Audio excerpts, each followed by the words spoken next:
नमस्कार। पिछली वीडियो में हम लोगों ने बाबर के बारे में बातचीत की थी। इस वीडियो में हम उसके पुत्र हुमायूं के बारे में चर्चा करेंगे। हुमायूं शब्द का अर्थ होता है भाग्यवान, लकी। लेकिन मुग़ल बादशाहों में सबसे ज़्यादा अगर अनलकी और दुर्भाग्यशाली रहा है कोई, तो वो हुमायूं ही रहा है। हुमायूं का कुल शासनकाल जो है लगभग 10 वर्ष का था, 1530 से 1540 और 1555 से 1556। यानी दो सेकेंड टाइम भी वो इंडिया आ चुका था और वो बादशाह के रूप में ही उसकी मृत्यु हुई थी और पुस्तकालयों की सीढ़ियों से गिर गया था और उसकी मृत्यु हो गई थी। लेकिन हुमायूं के जीवन में बहुत सारे संकट रहे, बहुत परेशानी रही उसके जीवन में, और वो किसी तरीके से उसमें साहस की कमी नहीं थी उसमें। लेकिन उसमें कुछ उसके चरित्र में कुछ ऐसे दोष थे, जैसे कि वो कोई भी काम को पूरा किए बिना ही ये समझ लेता था कि ये कार्य पूरा हो गया, और वो उसको दोबारा मतलब वो ये नहीं समझ पाता था ये काम अभी कंप्लीट नहीं हुआ। उसको आधे करे हुए काम को, अधूरे कार्य को पूरा समझ के उसको छोड़ देता था और मौज मस्ती में लग जाता था। वो बहुत शराब नहीं पीता था, अफीम का उसको शौक था, लेकिन वो बहुत शराबी नहीं था और बहुत ही कभी मेहनत भी करता था और बहुत सारी विजय भी उसने प्राप्त की। जब बाबर ने हिंदुस्तान पे आक्रमण किया था तो हर युद्ध में वो बाबर के साथ रहा और काफ़ी अल्प आयु से ही उसने आस्ते आस्ते सबकी शिक्षा ली थी। कल्चर्ड था, सुसंस्कृत था, लेकिन उसके जीवन में बहुत कठिनाइयाँ आई। किसी भी नव स्थापित राज्य के सामने ऐसी समस्याएं आती हैं। बाबर ने जब राज्य स्थापित किया था 1526 में, पानीपत का युद्ध हुआ और बाबर ने भारत में मुगल साम्राज्य की स्थापना की, और बाबर 4 वर्ष भी जीवित नहीं रहा और उसकी मृत्यु हो गई। उसकी मृत्यु के बारे में भी कहा जाता है कि हुमायूं बहुत बीमार हो गया था, तो बाबर ने ईश्वर से ये दुआ की थी मेरी आयु मेरे पुत्र को लग जाए। उसने उसकी जो बेड था उसके चक्कर लगाए और उसके बाद वो थोड़े समय के बाद हुमायूं तो ठीक हो गया, लेकिन बाबर की मृत्यु हो गई।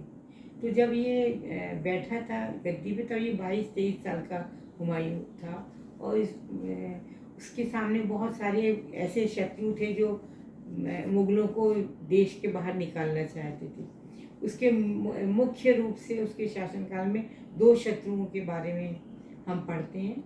एक तो गुजरात का शासक बहादुर शाह, और बहादुर शाह भी लगभग हुमायूं का हम उम्र ही था, और दूसरा शेर शाह सूरी, जिसको शेर खां कहा जाता था। बाद में वो शेर शाह सूरी के नाम से गद्दी पे बैठा था। इन दोनों के साथ उसका मुकाबला हुआ। हालांकि सबसे पहले उसने गुजरात के शासक जो है उसके साथ संघर्ष किया और उसको पराजित किया। उसने चित्तौड़ पर आक्रमण किया था और रानी कर्मवती ने हुमायूं से रक्षा की प्रार्थना की थी और रक्षाबंधन भेजा था उसको हुमायूं को। हुमायूं ने वहाँ जाकर सहायता की और बहादुर शाह बाद में वहाँ से चला गया और गुजरात चला गया। गुजरात के जो और इंटीरियर में चला गया और अंत में उसकी किन्हीं कारणों से उसकी मृत्यु हो गई। तो बहादुर शाह से तो उसने निजात पा ली, लेकिन इसके बाद उसके जीवन एक और बहुत बड़ा संकट आया। अब शेर खां जो था ये बिहार का रहने वाला था और ये अफगान था जाति का। इसने क्या किया, अपनी बहुत बड़ी सेना बना ली और जो है ये शुरू में इसने हमेशा हुमायूं को इस मुगालते में रखा कि वो उसके अंडर में रह के ही काम करेगा। लेकिन धीरे धीरे करके उसने अपनी शक्ति को बहुत बढ़ा लिया। जब हुमायूं ने देखा कि इसकी शक्ति बहुत बढ़ गई, तो हुमायूं गया वहाँ। उसने चुनार के किले पे घेरा भी डाला और 3 महीने तक वो घेरा पड़ा रहा। इसी बीच शेर खान ने बंगाल पर आक्रमण कर दिया और बंगाल की राजधानी गौड़ को लूट डाला। वहाँ वर्षों से संचित जो धन दौलत थी वो सब उसने लूट ली। उसके साधन बढ़ गए, उसकी सेना ज़्यादा समृद्ध होने लगी और इसके बाद इसके बाद उसने यहाँ के चुनार के किले में सरेंडर कर दिया।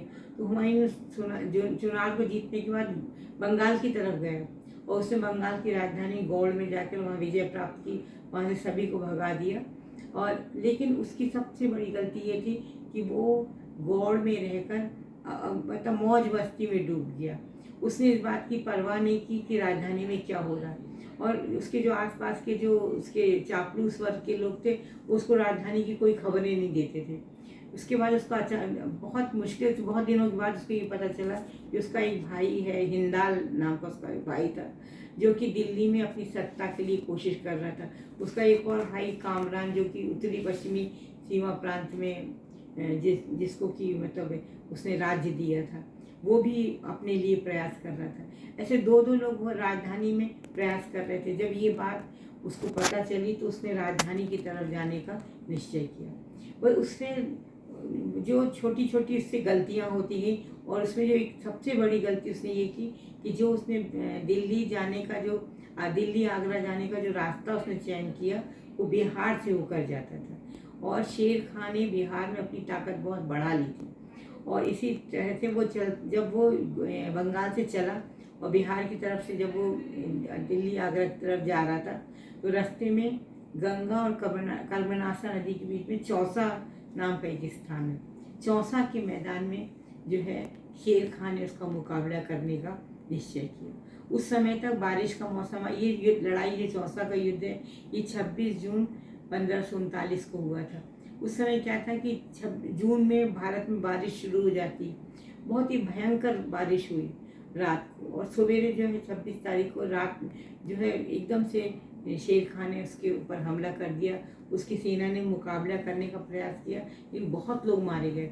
खुद हुमायूं जो है वो उफनती हुई गंगा में वो कूद पड़ा, और उसने अपनी जान बचाने के लिए वो कूदा। लेकिन उसके बाद एक कहा जाता है कि जो ये पानी पिलाते हैं जो उनके उसके एक भिश्ती की मश्क में बैठकर उसने गंगा पार की और अपनी जान बचाई। उसके हरम भी, उसका जो हरम, उसके सेवक, उसके कर्मचारी सब वहीं छूट गए, और वो नदी पार करके इधर आ गया। तो यहाँ से वो वापस दिल्ली आगरा गया, और इस प्रकार से जो चौसा की लड़ाई है उसमें वो हार गया। लेकिन चौसा की लड़ाई में हारने के बाद उसका ये मतलब आखिरी प्रयास नहीं था। इसके बाद उसने और प्रयास किया। फिर वो जब दिल्ली आगरा पहुंचा तो उसने अपने भाई कामरान, अपने भाई हिंदाल से मदद मांगी, लेकिन उसके कोई भाई ने उसको कोई मदद नहीं करी। और उसने एक नई सेना गठित की वहाँ जाके, और आगे चल के कन्नौज या बेलग्राम का युद्ध 1540 में उसने शेर खान से फिर से लड़ा। लेकिन इस युद्ध में भी वो पराजित हुआ, और अंत में उसे देश छोड़कर बाहर जाना पड़ा। इस प्रकार से बहुत सी गलतियाँ, जैसे कि एक सबसे बड़ी गलती शुरू में ही उसने की थी, उसने अपने भाइयों के बीच में राज्य का विभाजन किया था, और उसके भाई इसके कभी वफादार नहीं है। उन्होंने हमेशा विश्वासघात किया, और बहुत कठिन समय में भी उसके भाइयों ने उसको मदद नहीं करी। इस प्रकार से वो जो है ये देश से निर्वासित हो गया और वो बाहर चला गया। यहाँ से वो सिंध गया, फिर वो ईरान गया, फिर वो विदेशों में जाकर उसने शरण ली, और वो वहाँ रहा बहुत समय तक। इसके बाद यहाँ शेरशाह सूरी ने अपना सिंहासनारोहण हुआ, और भारत में सूर्यवंश की स्थापना हुई 1540 में। बेलग्राम के युद्ध में जीतने के बाद शेरशाह सूरी ने स्वयं का राज्याभिषेक कराया। लेकिन एक दुर्भाग्य की बात है कि शेरशाह सूरी के 5 वर्ष में ही शेरशाह सूरी की मृत्यु हो गई, और उसकी मृत्यु के बाद में उसके जो उत्तराधिकारी थे, जब वो सत्ता के लिए संघर्ष कर रहे थे और कमज़ोर उत्तराधिकारी थे, तो हुमायूं ने एक बार फिर से प्रयास किया, और 1555 में उसने दिल्ली और आगरा को जीत लिया। वो वापस हिंदुस्तान आ गया। लेकिन उसका दुर्भाग्य ये था कि जब वो यहाँ आया, और अभी वो अपने ठीक से पैर जमा भी नहीं पाया था, कि 1556 में पुस्तकालय की सीढ़ियों से गिरने के कारण उसकी मृत्यु हो गई। उसके बारे में ये कहा जाता है कि जिस प्रकार जीवन भर वो लुढ़कता हुआ चलता रहा, उसी प्रकार उसकी मृत्यु हुई। और इस प्रकार से हुमायूं के जीवन का अंत हुआ। वो एक प्रतिभावान साहसी व्यक्ति था, जिसने बहुत कठिनाइयों का मुकाबला किया, और अंततः वह हिंदुस्तान का बादशाह पुनः बन गया। अब नेक्स्ट इसमें हम लोग इस हुमायूं के आगे का इतिहास पढ़ेंगे। कोई कठिनाइयाँ हो तो आप इससे हम आपसे संपर्क कर सकते हैं। नमस्कार।